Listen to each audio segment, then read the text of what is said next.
सच्चे क्रांतिकारी जीवन में बहुत बड़ी कीमत चुकाते हैं। ऐसे ही श्री भीमराव अम्बेडकर जी ने भी अपने पूरे जीवन में कीमत चुकाई और कभी भी वो कीमत चुकाने से पीछे नहीं हटे।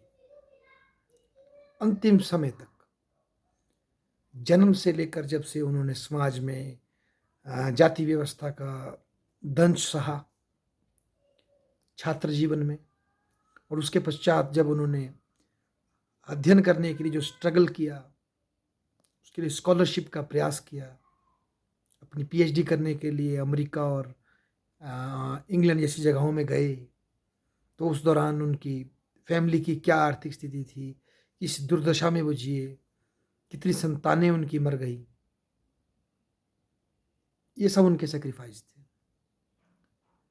पर उसके बावजूद भी कामयाब होने पर अम्बेडकर जी चाहते तो अमेरिका में एक अच्छी लाइफ जी सकते थे, एक अच्छे प्रोफेसर बन सकते थे अमेरिका में, वहाँ रह सकते थे।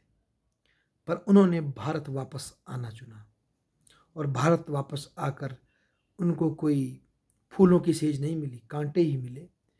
कुछ सहयोगी भी मिले जो उनके तप से प्रभावित थे, उनकी आग से, उनकी ज्वाला से प्रभावित थे, पर मुश्किलें बहुत मिली। बहिष्कृत भारत संघ बनाया उन्होंने और इस तरह के कई क्रांतिकारी न्यूज़पेपर्स और पैम्पलेट्स की कोशिश की। कांग्रेस के विचार से सहमत नहीं थे कि पहले पॉलिटिकल फ्रीडम दो। वो मानते थे कि पॉलिटिकल फ्रीडम ही मिलेगा तो सोशली डोमिनेंट लोग हैं वो हमारा शोषण करते रहेंगे, हमें सोशल फ्रीडम भी साथ में चाहिए। तो इसलिए उनको अकेले ही खड़े होना पड़ा। बाकी सारे लोग, मेजॉरिटी ऑफ लोग कांग्रेस के कैंप में थे, भारतीय राष्ट्रीय कांग्रेस के, गांधी जी के कैंप में खड़े थे, और अंबेडकर को अकेले ही खड़े होना पड़ा। कई बार उनको उनके विचारों की वजह से आज़ादी का दुश्मन समझा गया, देश का गद्दार समझा गया, पर वो कभी नहीं हटे अपने मार्ग से। चाहे गोलमेज सम्मेलन हो, जहां जरूरत पड़ी उन्होंने अपनी बात रखी, और जब वो बात रखते थे तो बड़ी बेवाकी से रखते थे। ये उनकी क्षमता थी। और इवन देश की आज़ादी के समय भी उन्होंने अपनी बात खुलकर रखी, और जब उन्हें संविधान सभा में जाने का मौका मिला, वहाँ पर भी उन्होंने अपनी भूमिका को पूरा निभाया और संविधान निर्माण करने में महत्वपूर्ण भूमिका निभाई। और जब उन्हें नेहरू जी ने आज़ादी के बाद पहले मंत्रालय में लेबर मिनिस्टर का और लॉ मिनिस्टर का अवसर दिया, तो उन्होंने उसको लिया, और जो बिल पेश हो गया था महिलाओं के अधिकार के लिए, BN राव की कमेटी ने पेश किया उनके समक्ष कि भाई ये हिंदू महिला की तलाक, शादी और उत्तराधिकार का कानून है भाई। तो अम्बेडकर जी ने एज ए मिनिस्टर उसको लिया और उसके खिलाफ बड़ा रेजिस्टेंस किया समाज ने कि ये तो बेटी को, औरत को तलाक का अधिकार, इससे तो हिंदू समाज टूट जाएगा, ये तो हमारी परंपराओं के खिलाफ है। कई रूढ़िवादी लोगों ने ऐसी बात की, पर अंबेडकर जी पीछे नहीं हटे और उन्होंने इन Hindu succession act, Hindu remarriage act को पुश किया और औरतों के अधिकारों के लिए लड़ाई लड़ी, और इस चक्कर में और इस लक्ष्य के लिए अपना मंत्री पद को भी लात मार दी और जो है रिजाइन कर दिया।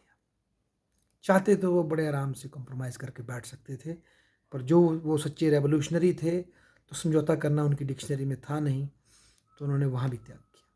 और जब स्वतंत्र देश आज़ाद होने के बाद, जब संविधान की व्यवस्था शुरू हुई, रिजर्वेशन की व्यवस्था शुरू हुई, हर एक चीज़ की व्यवस्था, सामाजिक न्याय की व्यवस्था शुरू हुई, उसके बाद जब उन्होंने देखा कि जिस गति से वो समाज में न्याय चाहते थे,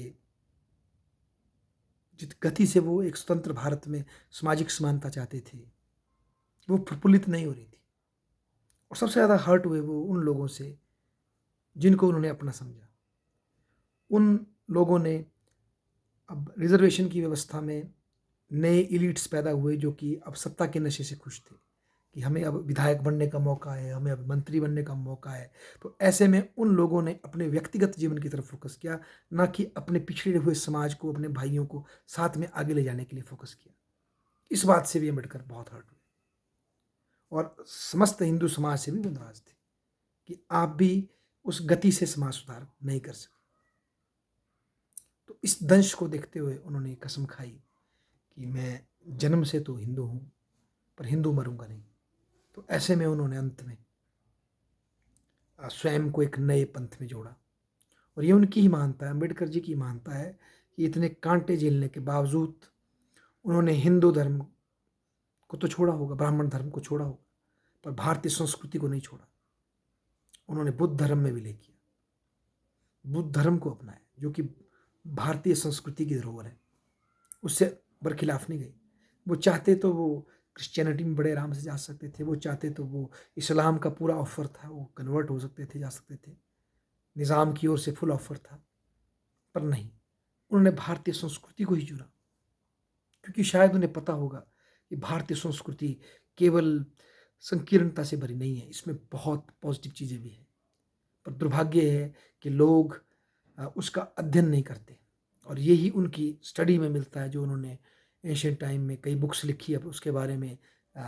revolution and counter revolution in ancient India की एक बुक थी, जिसमें वो बुद्धिज़्म की हार के ऊपर अपना खेद व्यक्त करते हैं, बताते हैं, उसके कारण बताते हैं। तो ये उनका प्रयास था। और अम्बेडकर जैसा आधुनिक ऋषि नहीं होता भारत में, मैं तो उनको ऋषि कहूँगा, तो भारत को आज एक राष्ट्र बनने में बहुत बाधा उत्पन्न होती, क्योंकि उन्होंने समाज की कॉन्शसनेस को और ज़्यादा जगाया, समाज को अपने दोगले मयार से परिचित करवाया कि ये तुम्हारा दोगला चरित्र है। एक तरफ तुम कुछ कहते हो और दूसरी तरफ प्रैक्टिकलिटी में आप कुछ और करते हो, ये उन्होंने दिखाया। और आधुनिक राष्ट्र बनने के लिए हर बंधु, हर बांधव को बराबर होने का अधिकार होना चाहिए, ये बात उन्होंने रियलाइज करवाई। बेसिकली अम्बेडकर ने जी ने जो ये आंदोलन चलाया, इससे भारतीय राष्ट्रवाद को ज़्यादा सशक्ति मिली है, क्योंकि ये बात रियलाइज हुई है कि हमें ये जो कुरीतियाँ हमारे अंदर आई हैं, जो अज्ञानता से, खोखले पांडित्य से और रूढ़ियों को ब्लाइंडली फॉलो करने से और परंपराओं के नाम पे मानव से मानव का शोषण करने से, उससे हमें जागने की आवश्यकता है। ये बात भीमराव अंबेडकर की देन है, और उनकी मृत्यु के बाद शायद उन्हें वो स्पेस नहीं मिला, रियलाइज नहीं किया गया, पर आज उनका महत्व दिन प्रतिदिन बढ़ा है, उनकी रिस्पेक्ट बढ़ी है, उनकी ग्रेटनेस बढ़ी है।